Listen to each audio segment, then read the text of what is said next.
Okay, so welcome if you're new to this call or if you've not been for a little while. We have these calls every Friday morning, pretty much. Little break at Christmas and maybe in the summer. Usually presented by Tom Spate, who is the content producer for CACN, but he's having a well-deserved holiday at the moment. So I'm looking after this for a couple of weeks. And Iona is my staunch colleague who is helping making sure that this is all running very smoothly, which so far, fingers crossed, it is. Today we're going to be discovering about a couple of exhibitions and a classical music festival. The point of these Friday calls really is to discover interesting things and interesting people around Cumbria and beyond, and let people discover and connect. And as you'll have noticed, we're recording this. The calls are also put onto our YouTube channel sometime in the week or so afterwards, so you can go back into a big archive. It's a bit like Sounds on the BBC, treasure trove of past riches. Without further ado, we are going to start with an exhibition that's currently on. Hello, Gilly. We're going to look at an exhibition that's currently on at Kendal Museum, and Rachel Gibson is one of three artists there. So, Rachel, just give us a very brief overview of what the exhibition is and why it is, if you like. Right. Thank you for inviting me to the meeting. Anyway, Terra Nova is the title of the exhibition, which sort of means new land, new space. That's the kind of definition of it. And the exhibition Terra Nova is. I'll just read this little quote from Marcel Proust, which I think describes what we've been trying to do. It says, "A real voyage of discovery is to behold the universe through the eyes of another." And I know as artists, that's what we ask people to do. And taking the title Terra Nova, it's a story of voyage, discovery, exploration, and migration, which we think is told in lots of different ways. There's three artists. Myself, I'm a 2D artist. I'm a painter, printmaker, photographer, animator. Carolyn Marr is ceramicist, sculptor, also an animator, and Jan Goody is a ceramicist, sculptor. So we thought it'd be nice to put the 2D and the 3D world together to make this small exhibition. It's an idea I've had pre-COVID even. Wanted this idea of creating a space where artists could make work that wasn't particularly for sale. It was just exploring ideas in their own mind. And this is something that we did, all of us perhaps during COVID.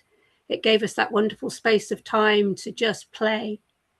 And the result of some of this playing is now coming out in this exhibition. And I'll talk more about the artist's separate work later on. And why? And Pardon? how did the three of you come together then? I've known Jan Goody, who lives in Kendal, for a long time. We worked together at Cumbrian University the art department. So she's down in the south, so she's Kendal based, so I've known her a long time. Carolyn Marr lives close to me near Brampton, so we're the north of Cumbria, and just met up. I liked her work. That's why I got to know her. And both of their work, I really admire their work for its fragility and invention and beauty. So Kendal Museum. Why Kendal Museum? Well, the other thing is looking for places to put your work, which is always an artist's thought. Now, where am I going to put it up? And Kendal Museum is a really interesting place. It's I don't know whether people have been there. It's like a cabinet of curiosity. It's a very old museum and it has some amazing exhibits. And the idea of a museum is probably a place of inquiry and discovery in itself rather than a place of display. So putting a small exhibition, which is quite a small exhibition, within this context really seemed right at the time, and it does fit in very well.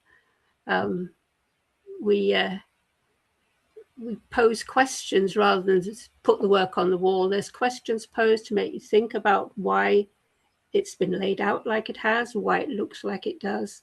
So it's asking questions and taking people on a little journey, like the Terra Nova, the ship. So, shall we give a little taste of it? We've got a video which gives us a brief tour of the exhibition. If Iona can get that started. Here we go.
It was a bit jerky. I mean, it was the way it played, but it does give a nice little tour around the exhibition itself. Splendid. And we have some slides so we can see some of the work in a bit more Yeah, detail, and you can yeah. explain a bit more about what each of the three of you are presenting and doing. Here we go. Yeah, so that just announces. Can I have the next slide? Right, I'll just talk a little bit about the collaboration. We're artists, we work in a range of materials and media, and this, it sort of asks questions about why things have been laid out like they are, and also they tell little stories. If we look into the cabinets, there's stories that are told of migration, separation, protection, and playfulness. The artists and their work, I've always admired Carolyn and Jan's work, and the exhibition was an excellent opportunity to bring us all together and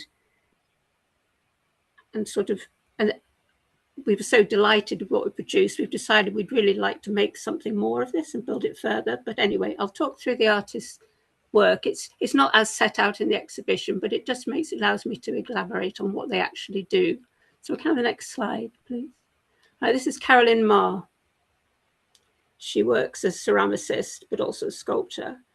And her ideas in this exhibition are, I'll read what she says. She says, what would happen if our stuff started messing around when our backs were turned? Now, we all have stuff in our lives, stuff we want to repurpose, stuff we want to reuse, stuff we want to throw away. So a lot of her thinking is, how can I use things that I've already got, I've had for a long time? How can I make them into something else? And then the idea occurred that what if when our backs were turned, they started engaging with each other? So here there's like knitted sculpture alongside ceramic pieces that are engaging with each other. We don't know what they're doing. They're at play. That's the thing that they do. I mean, her work, so she uses materials which have been stored, like chipped pieces, shards of pot, old paints, mohair knitting wool from the 1980s. So her work is trying to repurpose and play. So can we see the next slide, please? These don't have titles apart from at play. So you're free to engage with them in any way you want. This is ceramic and that reusable plastic, the one that dissolves. I love that. It's just a fun thing. Okay, the next one, please. And this is another piece. This is actually, both of them are in the exhibition, but this one is in the glass cabinet on the right. And yeah, these bottles have knitted shadows that do strange things all by themselves. And the bottles are made by Carolyn, aren't they? Yes, yes. She makes beautiful ceramic pieces in their own right. But she's an amazing knitter. I mean, who do you know can knit bottles? And she creates shapes with wool or any pieces of stuff that she's got lying around. And this is what she wants to explore more. How can you make new things out of stuff that we already have? Which I think is an excellent idea.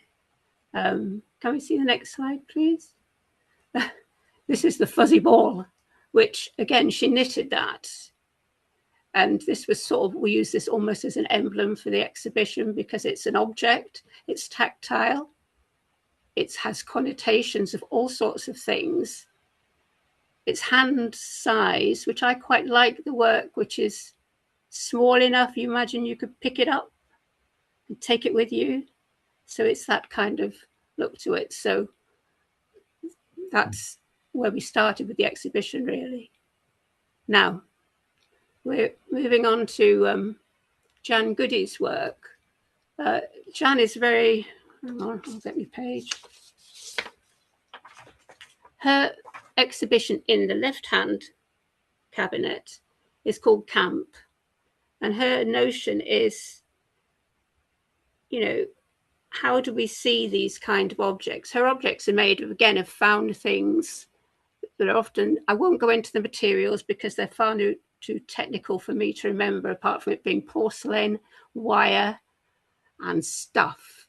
And she calls it camps, which means campus or field, which is a Roman thing. But what is a camp? What do we see a camp to be? Do we see it as a place for protection? Do we see it as a place where an immigration setup is part of that? So she's posing in her cabinet on the left-hand side a lot of stories. She likes to know, well, who lives there? Would it be nomads? Would it be scouts, explorers, a tribe, or refugees? You know, and that's a problem that we all have to consider now. You know, where do people live? How do they protect themselves? So her idea is very much, how do people protect themselves from the outside? Can I see the next slide? That's another picture of one of her camps. She's done several of these. And inside the camp, there's more protection, strange little places where you could live or stay or even float away. So her work has a dreamlike quality, but also a very serious message, I think, about what our futures will be.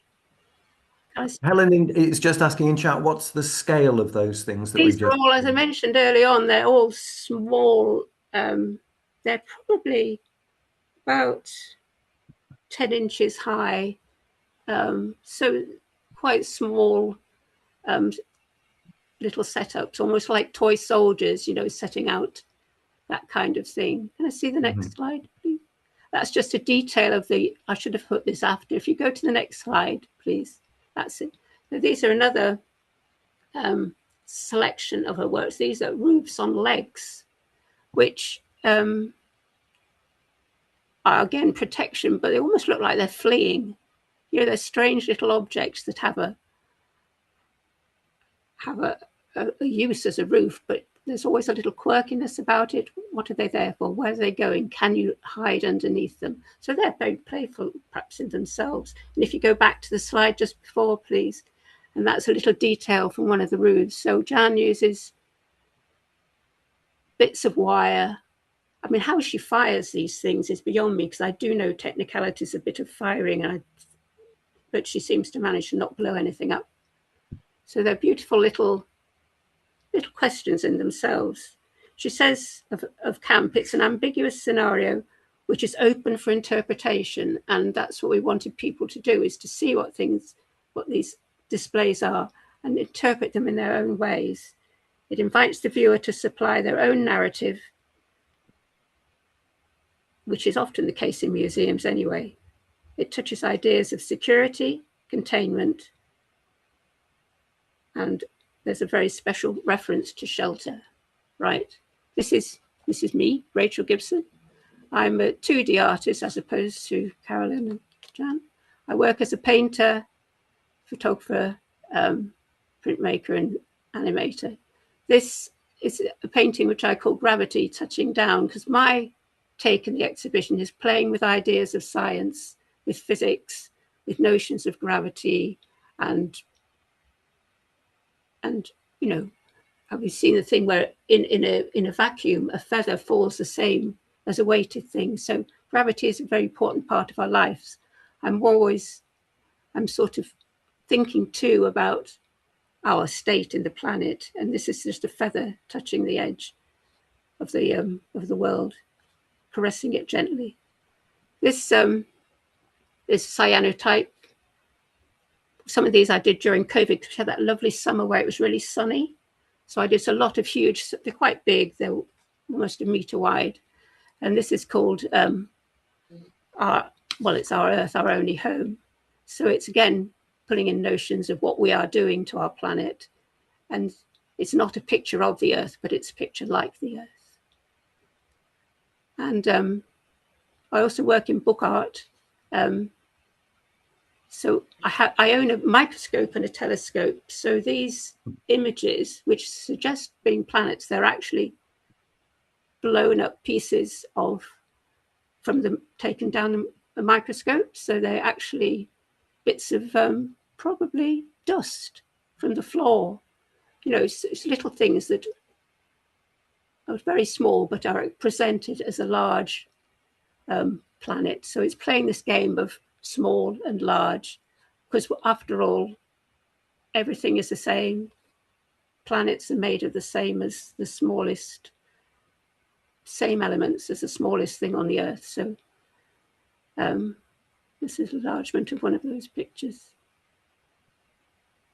And we do animated pieces as well. So both Carolyn and me, I have some small animations in the top screen, and Carolyn has a larger animation. All hers is to do with her stuff mucking around, and mine's to do with what viruses do, because you get very into viruses and how they transmit.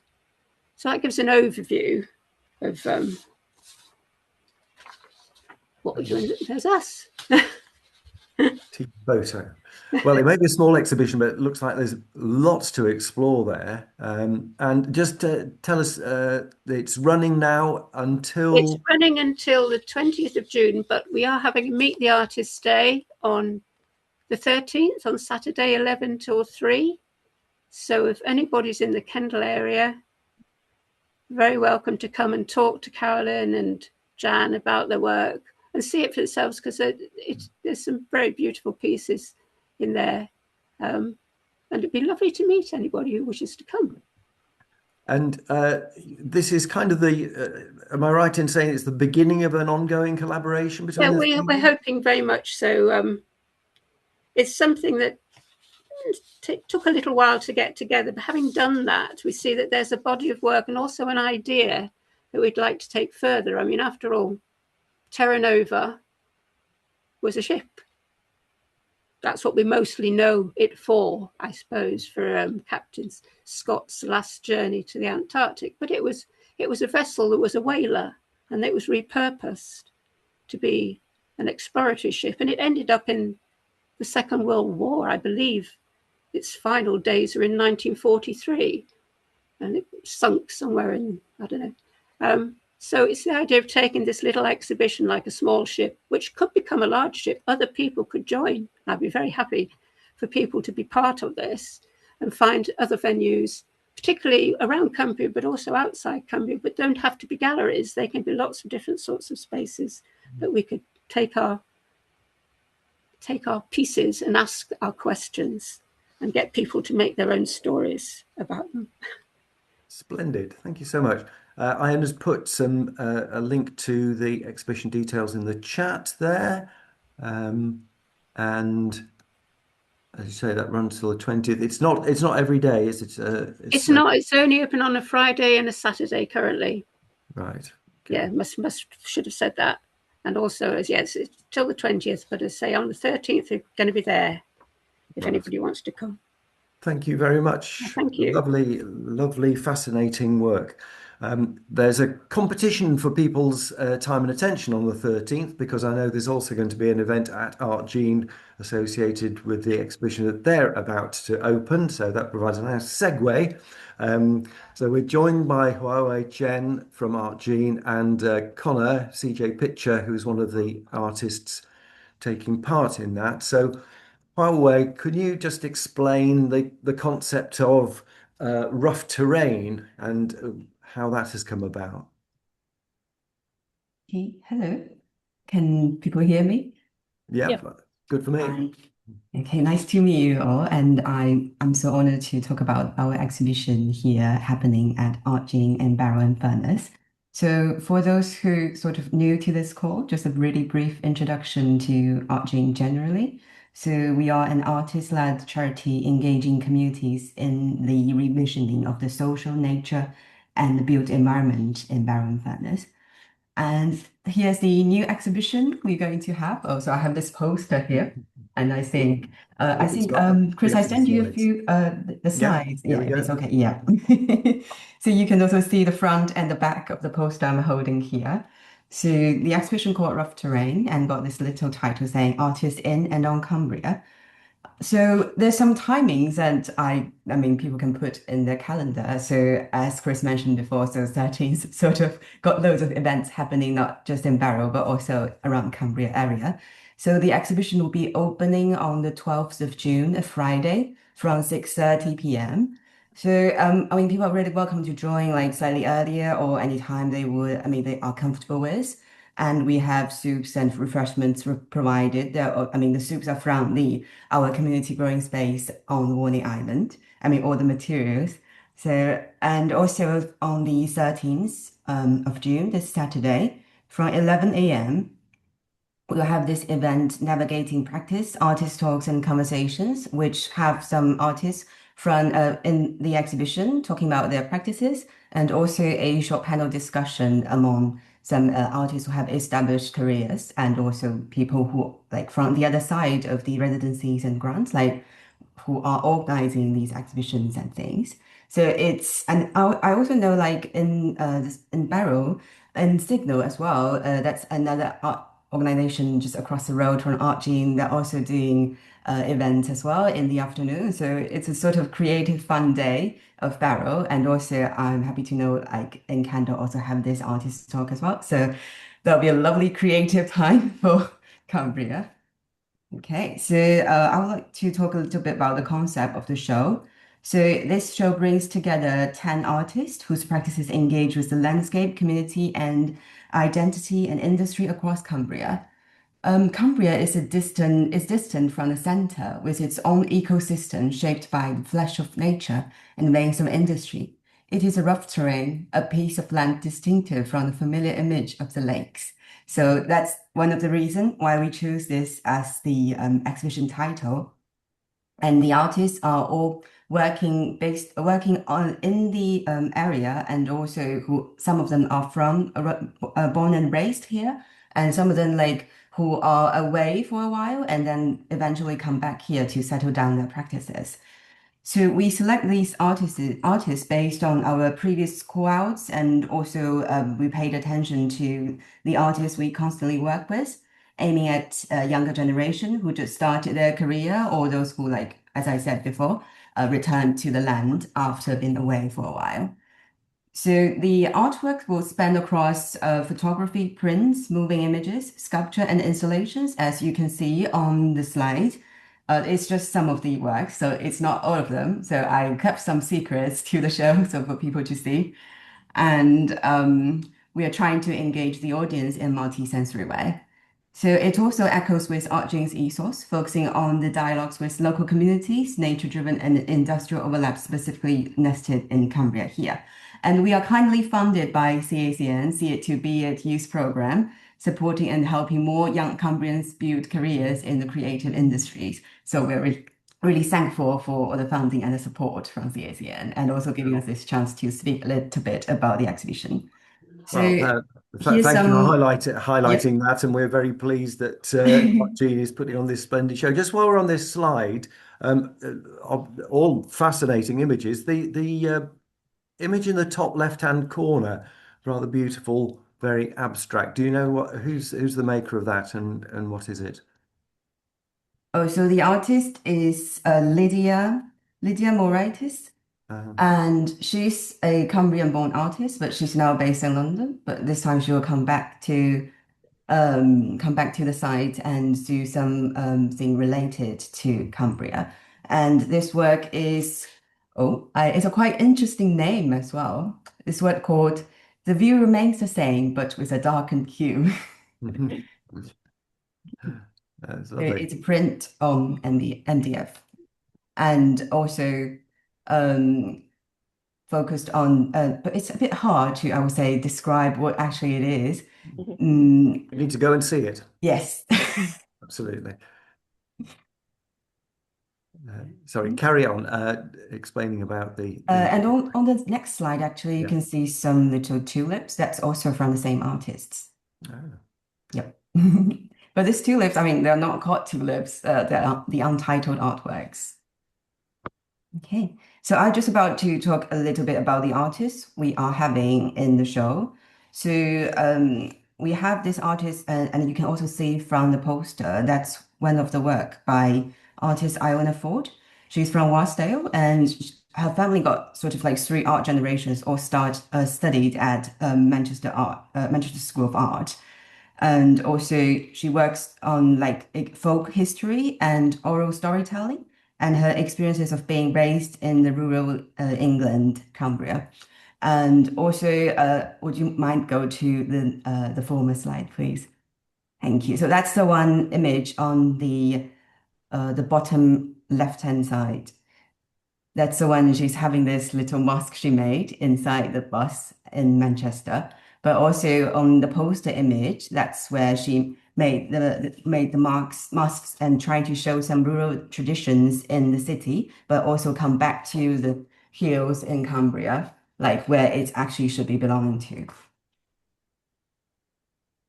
And she's quite fresh, just graduated from the school. So we sort of like in this exhibition select artists who have very different in the different stages of their practice.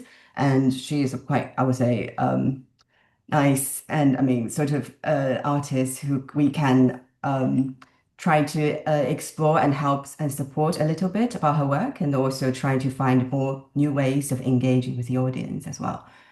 And also there's another artist, as I also mentioned before, about some artists like being away before and then return back. So there's one artist called Jamie Bradley. So that's his work on the bottom right-hand side. And he's based in Wizerslack, Cumbria. And the works of his works focus on queerness, masculinity, and rurality in Cumbria. And he recently back to Cumbria and established the careers. So that's the text on the work is called Gamistan, is a northern dialect. I believe people should, definitely aware of that. It means an awkwardly tall person, especially a tall and awkward woman, and it's a silk banner. Okay, so and here this time we have CJ kindly joins us. So would you mind move to the next slide, please? Yeah, that's his work on the top left-hand side. And I would say I would just talk a little bit because their practices spans around like bricolage sculptures, photography, and text. And as CJ describes, he want to display like a page of his sketchbook, of their sketchbook inside the exhibition. And I will just hand over the mic to CJ to talk a little bit more about their practices. Yeah, so hello. Sorry. Thank you for having me. Yeah, so the idea that I had for the exhibition was for the last couple of years, have been doing a lot of kind of looking into nuclear semiotics, and kind of essentially the elevator pitch to summarize that seemingly quite big statement is essentially we have nuclear waste, and especially Cumbria certainly does, but that will remain dangerous to humanity and living organisms for longer than humanity has had language. So in the short term, 10,000 years, and in the long terms, 100,000 plus. And nuclear semiotics is this multidisciplinary study of artists, semioticians, physicists, all sorts of people across culture, science, and the arts and things, and a way of trying to think of a language system or a communication system or some way of warning of this. So as you can kind of imagine, for something that is such a big concept, there's a lot of work that you can make.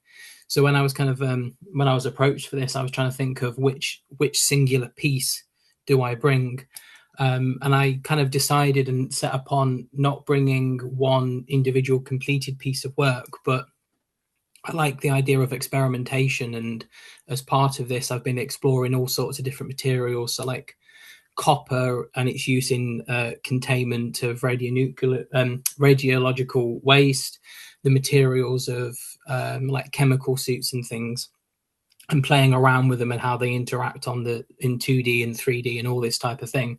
So I've actually decided just to bring quite a lot of my work and kind of almost create this big bricolage section of research from the last few years. So as kind of is on the screen now, there's going to be photographs from ceremonies, the actual costumes and things, which are I think the outfit that the person is on the right, they're the trousers of a British Army Cold War CBRN suit. The thing on the left is a UK Fire Service kind of hooded protective clothing, similar to what you'd wear if you were being decontaminated, that type of thing.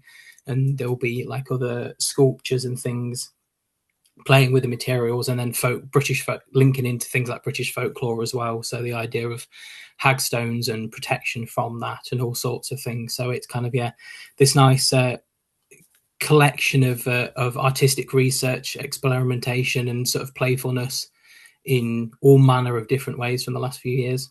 Lovely. Have you had a connection with ArtGene for some time, or is this the first joint effort, if you like? First joint effort. I've applied for some sort of art calls over the years that ArtGene have been involved in, but no, this is the first time. This was the first time that my contact form on my website's actually been used, and I will admit, screamed with glee on that one when the email came through. So it's absolutely fantastic. Excellent. So, Barrow, can you just explain a little bit about how you kind of gathered this fairly disparate band of artists, and speak a little bit more about the themes that link them? Okay, so as I mentioned before, so we have the information sort of like from previous call outs, and we save artist information as well, and trying to look back constantly to see if they've like already if they've created some new works. I mean, in the years before, coming afterwards. So that's why this time we're trying to look back through our old applications and find out some artists who are making exciting works and evolving their practices. And also some artists like we know who are quite active in the area, like CJ. So that's sort of the one reason we find out. And also the topics he's making and researching into and doing works based upon is quite relates to the themes we're trying to talk about this time. So that's really good. So that's why we see the good works and get into your contact form to actually get in touch with you. So it's quite funny though. And also this time, I would say sort of future theme for the reason we chose the artist is more or less they seeks to work on the edgelands. So not just simply geographically edgelands, but also in the edgelands of the topics or the edgelands of the society of the landscape. I can't see one of your colleagues from ArtGene has raised their hand. I'm just scrolling through to see who it Hi, is. Chris, it's Jo. Oh, hi there. Hi. Just thank you very much, Highway. Good job, because you've not been with ArtGene for very long. Just wanted to give some context to the exhibition that Highway couldn't know. So those of you who have been around a long time will remember Catalyst. Catalyst was a big call out a few years ago, supported in part by the Cumbrian LEP.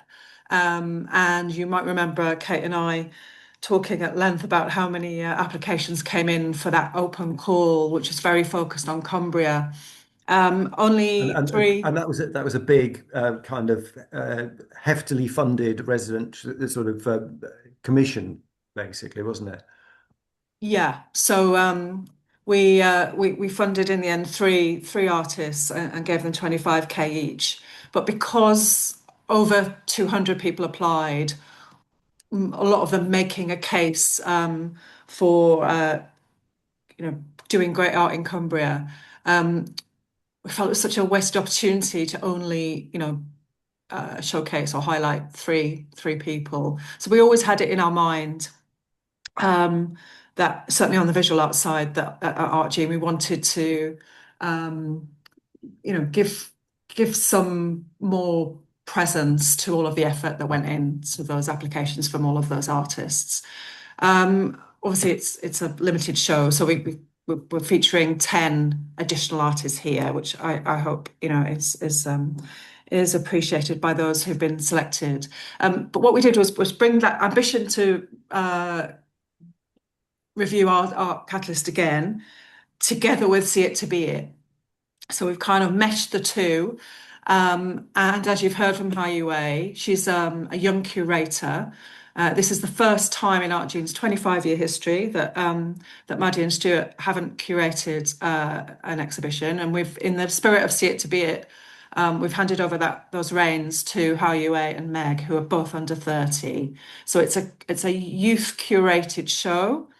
And we've also tried to pay under 30s to exhibit where we could within the curatorial kind of framework that Highway has chosen for the works. So I just wanted to give it a little bit more context. Yeah, splendid, and thank you for explaining how these projects that CACN have been involved in all kind of meshing together very nicely, obviously with major partners across the region. I believe at the opening, I think Tom is going to be hosting the Friday call on the 12th of June from ArtGene, so he'll be there on site as the exhibition opens.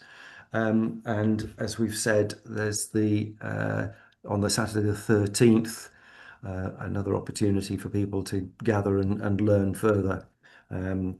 I'm not sure whether it's possible to fit in Kendal and Barrow on that day, and there's also in the evening the private view up at Lowood, so you can have a cultural tour of Cumbria, stuffed full of interest and delight on that Saturday.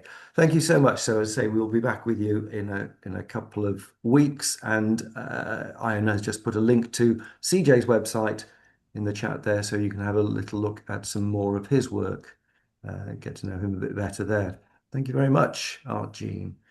Thank you. Moving away from the visual now, we're going to go to explore what's coming up at the Lake District Summer Music Festival, long-established event, and Steve Threlfall is the artistic director, steering guiding light for that. And I think it's right, Steve, that there's an ongoing project to kind of expand. It sort of very much was South Lakes based to begin with, but its tentacles are reaching further and further through the rest of Cumbria. That's a good point, Chris. Good morning, everybody. It's good to see you. May I just start with something completely off piece? It's inspired a little bit by Rachel and listening to CJ. When you mentioned Terra Nova, it goes to one of my passions, which is Antarctica, and the music of Vaughan Williams that got me in there, and the films because of the Antarctic. But if it's useful for the county to know, there's two plays. There's a one-man play called Shackleton's Carpenter. There's a play called Terra Nova. There's oodles of music around Antarctica, but there's a lot of science as well. And the people who helped me 20 odd years ago were British Antarctic Survey.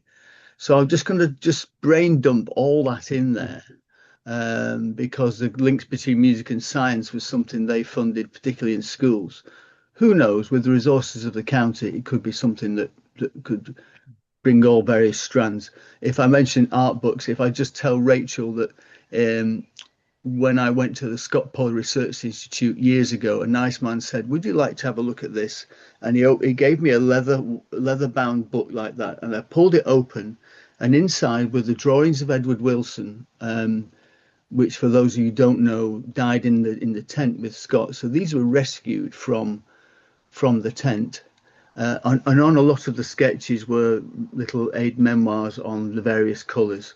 So I'll throw that in, and then I'll talk about a music festival. But you've started that hair running, the Cumbrian Antarctic Fest coming up. There you go. All together now with science and all sorts of things. Yeah. And if anybody's interested in any of that guff, let me know. It's I've been out. This is my 6th festival only, and we had our 40th anniversary last year. One of the things that came up quite a few times was saying, Lake District Music Festival, how big is a Lake District? Where do you go? Historically, the festival has been all over the place, Penrith and Cockermouth and Keswick, but doing kind of one-off concerts. And I said, well, one of the ways to approach that is to take like a 3 choirs model. And so the 3 choirs model of Hereford, Gloucester and Worcester is to look at going to one of the towns during the festival and do it in a kind of in a cycle. So this year we have a whole day in Keswick, which gives us a challenge of building an audience there, you could say. But rather than do a one-off event, we're doing 3 events in one day. And in the spring series, which has got one more concert to go, we've been there twice to Keswick to do lunchtime and a candlelit concert with workshops attached. So we're trying to sort of develop audience that way, but also just spread what we have. When you get to the festival itself, as others will know, I noticed Jonathan's involved with Ulverston Festival, which starts tonight with my friend Tony Hewitt. The logistics of all this, it can be a challenge, but to take the team up to Keswick for a day is a good thing, and we'll continue that kind of process. But also, I think it was worth me mentioning that when I first got involved with the festival, I was keen to make sure that there were opportunities to support emerging artists, and that's become a big thing with us. And we've had residencies since year 1. We have 13 string players with us at the start of the festival, and they auditioned live. We did auditions in London and Manchester this year, and we invited 2 of the quartets to come, and a third are going to be like our ambassador quartet. And what they receive, FOC, if you know that jargon, are the concert opportunities and also the masterclasses and the chance to play together as the Lake District Academy. What we also do is we invite some of them back, and that will grow year on year to be in our spring series. And we also keep in touch with them. We do online help with them, which includes things like workshops, because in my experience, sometimes I've seen a group go into a school and after 10 minutes, they're wondering what to do next. And children suss that out very quickly. So they get some training and workshops. They also get advice on programming, grant applications and so forth. So we're building a full program for young people. And the other aspect where we can help people get in close to the arts on the practical side is through the festival team that come through in the summer. So we advertise for that, but it's always great to have young people who aspire to know more about the profession and the logistics. So it's not just from programming, it's also about bums on seat and toilet rolls and all those exciting things that have to be covered when you're looking after your audience. So thanks, Chris. You popped up slide number 1. you'll see as you scroll down that slide a little bit, the next page will give you all the dates, and then you've got the chance to go into the website there and see the whole list of events. I think what I'd also like to point out is that little phrase of family events. There was very little of that when I first came to the festival, so I've been keen to expand that. You know, you could say it's trying to answer the call of developing audiences. It's not just that, it's about engagement and the excitement of live music close to. So it's nice when you see a group of excited children, but sometimes that rubs off also on the people who are with them, parents, grandparents, etc. So there's a good host of family events again this year. We're going in different places. I try and use different venues. We're in Abbott Hall this year, as well as the Jetty Museum. We've formerly been in Grisdale Forest, which was great until the Anne disappeared to become the observatory. But we still keep exploring. But these events are important to us. Financially, they lose money, but you have to do some things that are important to do. So that's the background to that, and that's a rough background to why we're in Keswick. If anybody's got any questions along the way, just fire away. Yeah, we got a kind of a weekend of Czech music. It led to the cheesy, and I'm guilty. Check in, check out. I didn't quite get to check off. I didn't get any of that in there, but there's some fantastic Czech music, some of it inspired by, you know, Tolstoy, etc. The Kreutzer sonatas in there. Fabulous award-winning trio that you can see here. But some of the Czech music I got to know was by exploring a children's opera called Brundibar many years ago.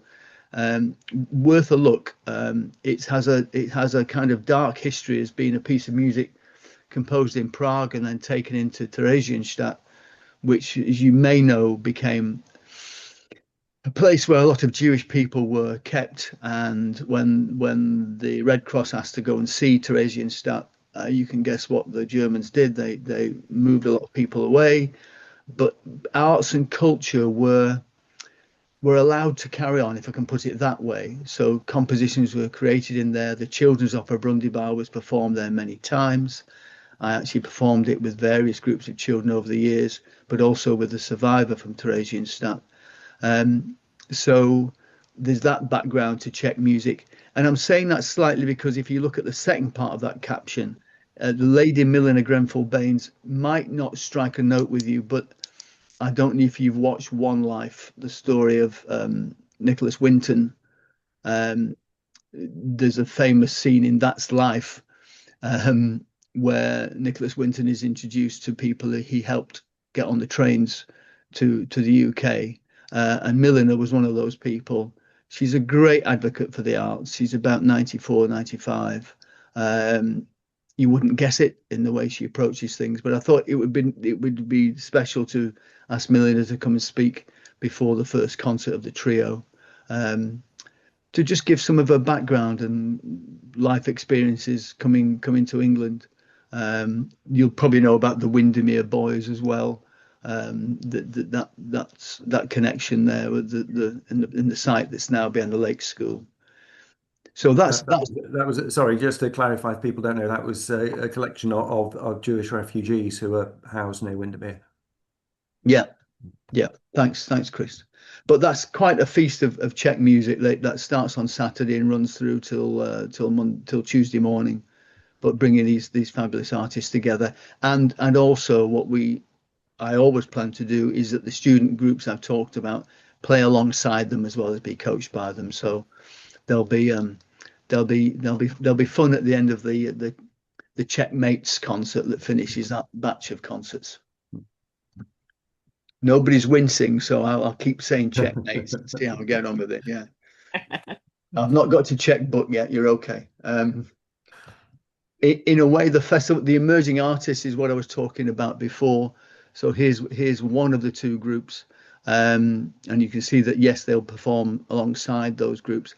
There's nothing better, and I think, you know, as a cellist myself, I can remember those experiences of sitting next to somebody who is just fantastic, and you just learn so much by just having that experience. But also the fact that you connect with somebody who loves music like you do, like people love art. The sharing factor is so important, and it does go in deep with the students. I know this from the feedback they've given me over the past few years, that the experiences that we provide for them have really helped to boost their career and give them that core of faith in being a musician, which with the financial situation around and about isn't always easy. Good. We'll do next slide. Gosh, I've covered a lot, haven't I, in my blurb there? That gives you, there we are. We laid out what the day in Keswick is all about. The Samba workshop, we've done this before with Drum Nation. We've woken up Ulverston, I think, in one of the festivals one Friday morning they were supposed to be in the hall, but they said, come on, let's go outside and make some noise. But very, very popular. That's in the park there, so we've gone for an outdoor event, hoping for the weather. Emergency's a kind of overriding title for our emerging artists, as you saw in the previous slide. They have a concert in the afternoon, and then the fabulous Aquarelle Guitar Quartet give the second of 2 concerts. So that's our day in Keswick. So if you're around and about, you'd like to come along, please do, and please spread the word. We'll be doing a mail shot to houses in Keswick to make sure they're aware of our presence there this year.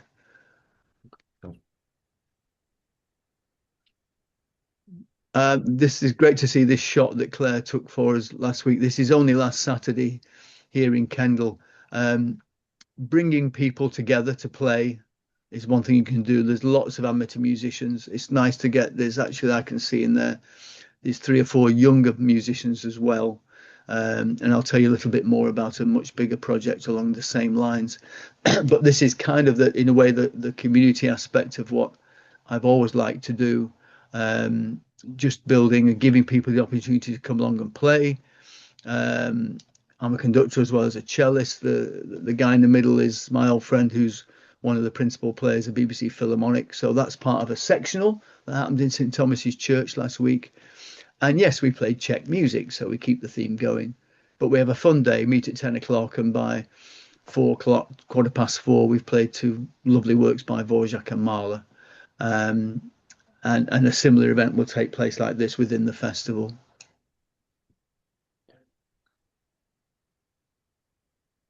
This year's finale, last year we finished with Beethoven's Ninth Symphony, and that involved a chorus that's drawn from people across Cumbria.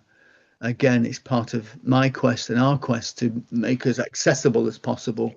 So it's great when people from Penrith and Cockermouth and what have you come down to join the chorus.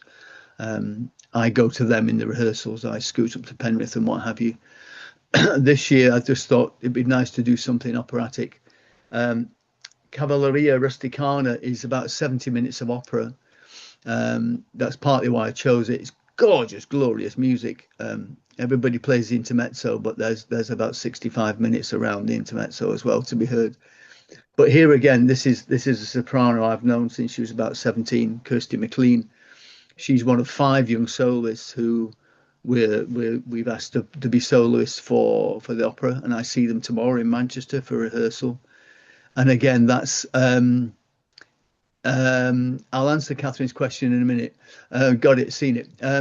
So that's them taking front stage with the Great Northern Chamber Orchestra and the Lake District Festival Chorus. Again, this chorus of about 65, 70 drawn from all over.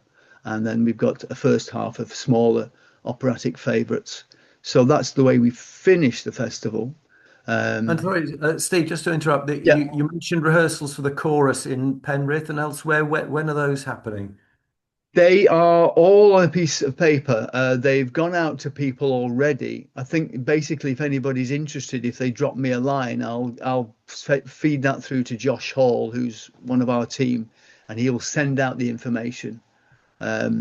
What we've done with that in the last couple of years, 2 or 3 years, is to try and hit the choral societies to filter that out. And obviously, there's lots and lots of choral singing in Cumbria.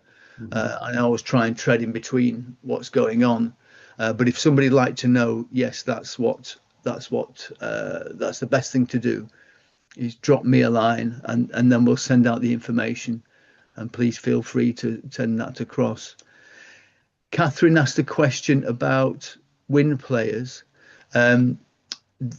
Last Saturday was with wind players. It was a chamber orchestra, very much so. So that was a full wind complement, trumpets and timps and what have you. In the festival, it's going to be strings. But in autumn, which I'll come to if Chris tells me I haven't run out of time, I better tell you about it now. Also, yep. Yeah, I'll tell you about it now.